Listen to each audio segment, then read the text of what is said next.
By the way, Uri is the 2006 Young Leader of the Year recipient, and Jeff is the 2012 recipient of the Young Leader of the Year Vision Award. So maybe turn our attention to the Florida marketplace, just generally as it relates to the projects that you guys are doing. What do you see the biggest challenges are, immediate challenges for South Florida? Okay. Challenges for South Florida. Well, for one, I think the two industries which have always been the strongest industries in South Florida have been the real estate industry and the tourism industry. And there's good things about that, but there's also bad. I mean, we all know as young professionals that, you know, if you go look for a job in Boston or New York or Chicago or any of these big cities, there's just more professionalism. There are more Fortune 500 companies and more opportunities to work in an environment where you can really grow your career.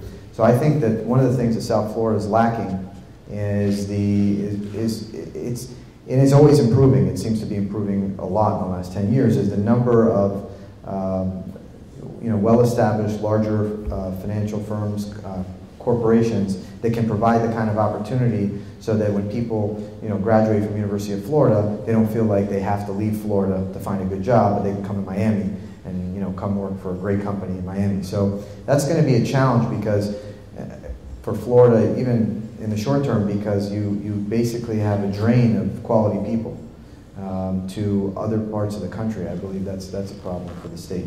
But I had to find, you gave me that question before, so I was thinking about that. But other than that, I mean, I think the state of Florida is the best. I mean, we have the warmest winter weather in the United States. We are always going to want to be a place that people want to move to. Every time there's a problem in Latin American countries, people come here. Every time the Latin American countries do well, they come here. Twice as many people come here and buy property. We are the playground of the world in terms of Miami, and Europeans want to come here, and it's just really, Miami is a very special place. South Florida benefits from very cosmopolitan culture. Miami's the only city in the world where more than 50% of people are foreign born.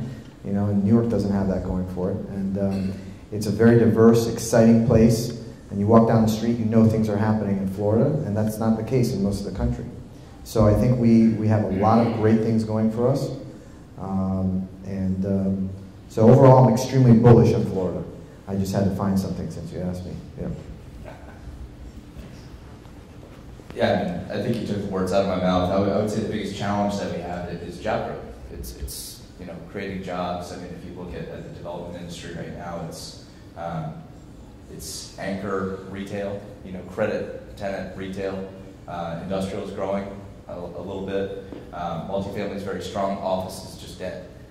There's just a dearth or a lack of job growth that's necessitating office development. So I think that's our biggest challenge. I think, as Uri said, really there's a lot going for Florida. So perhaps our biggest positive is our continued population growth, which will help the multifamily industry prosper, but hopefully, ultimately, it will lead to job growth.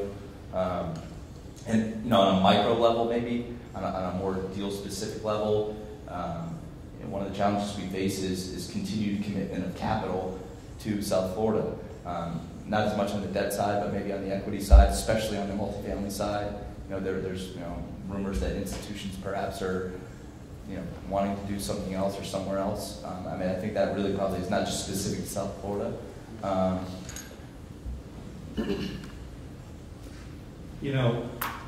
and I were talking on the ride here.